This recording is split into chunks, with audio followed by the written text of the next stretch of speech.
Hello बच्चों, let's see this question. The question says a uniform square plate of mass small m is supported as shown. If the cable suddenly breaks, determine just after that moment the acceleration of corner C.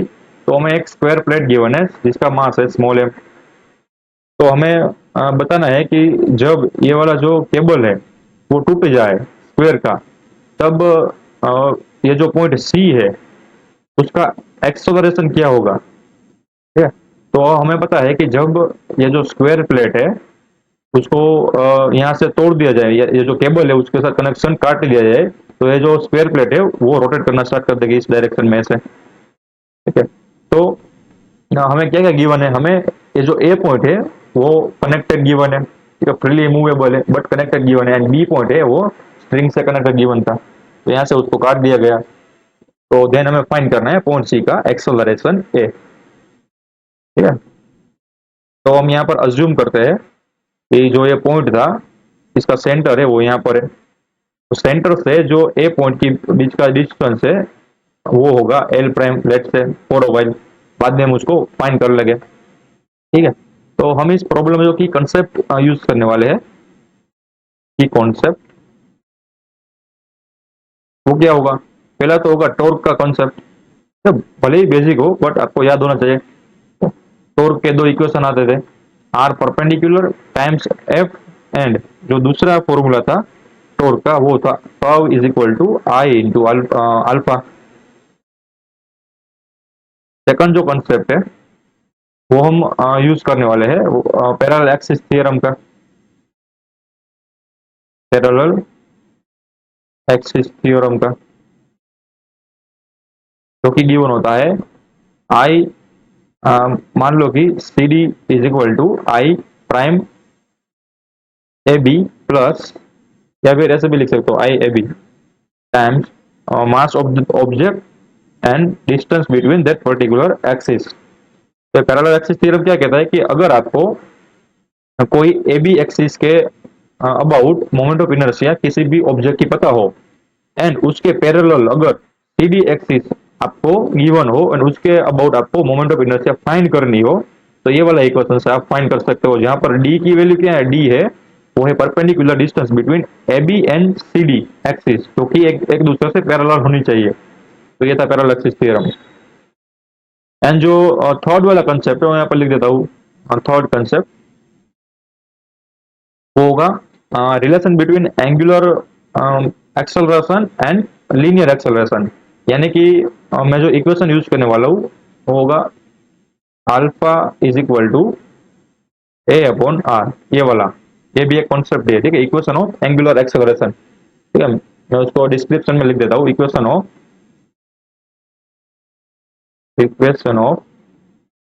Angular acceleration क्या होता है, alpha is equal to A upon R. तो ये तीनों concept का use करके हम solve करते हैं इस प्रॉब्लम को।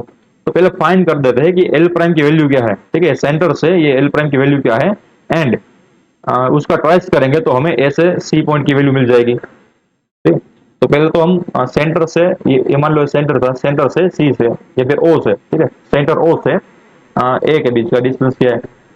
तो ये पूरा का पूरा सिमेट्रिक स्क्वायर है, तो इसका मतलब ये होगा कि जो सेंटर लाई करेगा वो एल बाई टू रीजन पे लाई करेगा।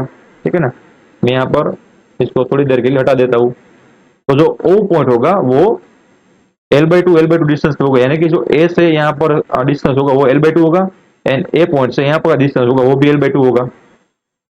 तो पाइथागोरस का थ्योरम यूज करके हम इसका वैल्यू पता कर सकते हैं एल प्राइम का। तो एल प्राइम का वैल्यू क्या आएगा, एल प्राइम का वैल्यू आएगा square root of L by two का square plus L by two का स्क्वायर। ठीक है, तो यहाँ पर आएगा, ठीक, यहाँ पर एल बाई टू का स्क्वायर, तो कितना मिलेगा, L by square root of two. अब हमें और एक चीज चाहिए, ए से सी का डिस्टेंस, तो मैं यहाँ पर लिख देता हूँ ए सी इज इक्वल टू क्या मिलेगा इसका, टू टाइम्स एल प्राइम, यानी कि रूट टू एल। तो हमें डिस्टेंस मिल गए, सारा डिस्टेंस मिल गया। अब क्या होगा, ये एक और चीज यहाँ पर फोर्स फोर्स हम डिफाइन कर देते हैं। तो ओ पॉइंट पे फोर्स कितना लगेगा, ओ पॉइंट क्या होगा, सेंटर ऑफ मास का फोर्स पॉइंट होगा ना। तो जब ये केबल टूट जाएगा तो ओ पॉइंट पर नीचे की ओर कितना फोर्स लगेगा, mg फोर्स लगेगा, ठीक है। तो जिसकी वजह से अ, ये ये जो सिस्टम है उस पर टॉर्क लगना स्टार्ट हो जाएगा। क्यों? क्योंकि देखो पॉइंट ए अभी भी फिक्स्ड है, तो पॉइंट ए के अबाउट अब टॉर्क लगना स्टार्ट हो गया। ये देखो ये उसकी आर परपेंडिकुलर हो गया टॉर्क का, एंड ये फोर्स हो गया, ठीक है, mg फोर्स हो गया। तो इसका मतलब ये हुआ कि अब ये जो सिस्टम गिवन है उस पर टॉर्क लगना स्टार्ट हो गया। तो टॉर्क हम कैसे फाइंड करेंगे? तो टॉर्क की वैल्यू क्या होती है, torque is equal to R perpendicular times F. R perpendicular क्या है, तो ए पॉइंट से ओ पॉइंट की दूरी, ठीक है। तो कितनी है वो, एल प्राइम है, तो यहाँ पर लिख देता हूँ L prime, and F is equal to क्या है, एम जी है। एंड एल प्राइम की वैल्यू क्या फाइंड की हमने, एल बाई रूट टू, तो यहाँ पर क्या आएगा, M G L by square root of two, ठीक है। तो हमें टॉर्क की वैल्यू मिल गई। अब टॉर्क का मैं सेकंड वाला पार्ट यूज करूंगा, आई ओमेगा वाला, सॉरी आई अल्फा वाला, क्योंकि वो भी तो हमें टॉर्क की वैल्यू गिवन देगा, ठीक है ना, वो भी हमें टॉर्क की वैल्यू गिवन देगा। क्यों हमें ये इक्वेशन चाहिए, क्योंकि हमें पहले अल्फा निकालना है। देखो ये वाला इक्वेशन, लास्ट वाले इक्वेशन में देखो मैं अल्फा से एक्सेलरेशन की वैल्यू निकल सकती है। तो अगर हम अल्फा निकाल ले किसी भी तरह से तो हम एक्सेलरेशन की वैल्यू फाइंड कर सकते हैं। तो इसलिए हमारा टास्क पहला क्या था, अल्फा निकालना। तो हम इन दोनों इक्वेशन को कंपेयर करके अल्फा निकाल सकते हैं, ठीक है। अब यहाँ पर जो आई है वो आई क्या है, आई यहाँ पर लिख देता हूँ, आई अबाउट पॉइंट ए, क्योंकि जिसके अबाउट ये घूमेगा उसका ही मोमेंट ऑफ इनर्शिया लिखना पड़ेगा ना। तो ये पॉइंट है, ये स्क्वायर है, ये पूरा का पूरा पॉइंट ए के अबाउट घूम रहा है, तो पॉइंट ए के अबाउट ये जो स्क्वायर प्लेट है उसका मोमेंट ऑफ इनर्शिया लिखना पड़ेगा, ठीक है, टाइम्स अल्फा होगा। अब यहाँ पर लिखता हूँ कि I is equal to I about point A, तो इसको मैं ऐसे डिनोट करता हूँ, आई अबाउट पॉइंट ए क्या होगा।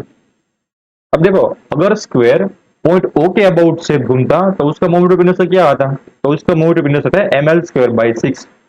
तो आपको याद रखना पड़ेगा, ठीक है, कोई भी सिमेट्रिकल ऑब्जेक्ट हो ना उसके सारे के सारे मोमेंट ऑफ इनर्शिया के इक्वेशन याद रख लो, आपके रिकमेंडेशन के लिए कह रहा हूँ। तो मैं यहाँ पर लिख देता हूँ, I centre of mass is equal to होता है M L square by six. ये किसके लिए है, ये है फोर स्क्वायर, स्क्वायर के लिए। तो सेंटर ऑफ मास क्या है, सेंटर ऑफ मास कहां पर होता है, उसके ओ पॉइंट पे, ठीक है, जियोमेट्रिकल सेंटर पे ही। यानी कि अगर ये स्क्वायर है वो पॉइंट ओ के अबाउट घूमता तो हम सिर्फ ये वाला फॉर्मूला यूज करते हैं। बट जो ये स्क्वायर है वो पॉइंट ओ के अबाउट नहीं घूम रहा है, यानी कि सेंटर ऑफ मास के अबाउट नहीं घूम रहा है, वो पॉइंट ए के अराउंड घूम रहा है। तो हम यहाँ पर जो मोमेंट ऑफ इनर्शिया लेंगे वो पॉइंट ए के अराउंड लेंगे। तो point A and point O है वो एक दूसरे के पैरेलल है, ठीक है ना। मैं यहाँ पर मान लो कि एक्सिस ड्रॉ करूंगा पॉइंट ए के अबाउट एंड पॉइंट ओ के अबाउट, तो आपके स्क्रीन से बाहर निकलेगी, आप इमेजिन करो ऐसे। ये जो मैंने एक्सिस ड्रॉ की है तो वो एक दूसरे से पैरेलल है, पॉइंट ए से भी पास हो रही है, पॉइंट ओ से भी पास हो रही है। तो अब मुझे पॉइंट ए के about moment of inertia find करनी है। कैसे फाइंड करूंगा, पैरेलल एक्सिस थ्योरम से, क्योंकि मुझे पॉइंट ओ के अबाउट मोमेंट ऑफ इनर्शिया पता है। एंड उन दोनों के बीच का डिस्टेंस क्या है, एल प्राइम है, ठीक है। ये डी क्या है, डी स्मॉल डी, तो ये स्मॉल डी है इन दोनों एक्सिस के बीच का डिस्टेंस, तो हमें पता है एल प्राइम है। तो अब क्या करूंगा, वैल्यू पुट कर दूंगा। तो आई इज इक्वल टू क्या होगी, I C M plus mass of that square into distance between those axis, जो कि हमें पता है वो है एल प्राइम स्क्वायर होगी। अब आई ए क्या है मिली, आई ए मिली आई सी एम हमें पता है M L square by six times M. अब एल प्राइम क्या मिलेगा, देखो एल प्राइम हमें मिला था एल बाई रूट टू, तो इसका स्क्वायर करोगे तो आंसर आएगा एल स्क्वायर बाई टू। तो इसका जब हम एलसीएम लेंगे तो हमारे पास मिलेगा two by three M L square. तो हमें आई ए मिल गई, पॉइंट ए के अबाउट मोमेंट ऑफ इनर्शिया। इसको हम प्रीवियस इक्वेशन में पुट करेंगे, यहाँ पर पुट करेंगे। तो यहाँ पर क्या आएगा, देखो torque is equal to I alpha की वैल्यू क्या निकल गई, मैं यहाँ पर पीछे ही लिख देता हूँ, ठीक है। तो नाउ टॉर्क की वैल्यू कैसे आएगी, आई ए हमें मिली two by three M L square into alpha. तो इसको मैं इक्वेशन बोलता हूँ सेकंड, एंड इसको मैं बोलता हूँ फर्स्ट। अब हम फर्स्ट एंड सेकंड को कंपेयर करेंगे। तो कंपेयर 1 and 2, तो क्या मिलेगा हमें? तो वन, फर्स्ट इक्वेशन क्या था? mgl/√2, mgl/√2 is equal to, second number में क्या था? 2/3 ml² अल्फा, 2/3 ml² अल्फा। तो यहाँ से देखो, एम एम निकल गया, एक एल एल निकल गया, कैंसिल आउट हो गया। एन, तो हमारे पास अल्फा की वैल्यू मिली, वो क्या मिली? Alpha can be given by 3g/√2l radian per second square. तो हमें अल्फा की वैल्यू मिल गई। अब हमें यहाँ से acceleration at point C value मिल जाएगी। कैसे? तो हमें पता है कि जो अल्फा होता है, अल्फा वो can be given by acceleration, linear acceleration divided by R. हमें किस पॉइंट का एक्सेलरेशन चाहिए? उस पॉइंट का ये डिस्टेंस है आर, और कुछ नहीं। तो हमें ए ही चाहिए, तो ए क्या से, ए एक्सेलरेशन की वैल्यू कैसे मिलेगी? R into alpha. तो आर की वैल्यू क्या है? आर की वैल्यू है हमारे पास ए पॉइंट से सी पॉइंट की दूरी, क्योंकि हमें पॉइंट ए से हमें सी पॉइंट पर कितना एक्सेलरेशन मिल रहा है वो चाहिए ना।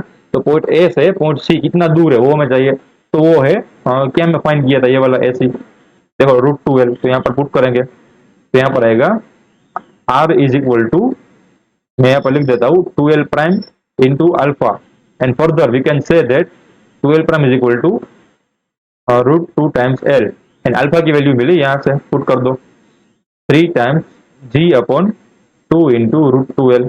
तो √2l से √2l कैंसिल हो गया, तो हमारे पास जो एक्सेलरेशन की वैल्यू मिली वो मिली 3g/2, यानी कि 3/2 g metre per second square at point C. यहाँ पर मैं सी लिख देता हूँ, at point C. So the final answer of the question is that acceleration at point C is equal to 3/2 g meter per second square. I hope you understood it well. Best of luck.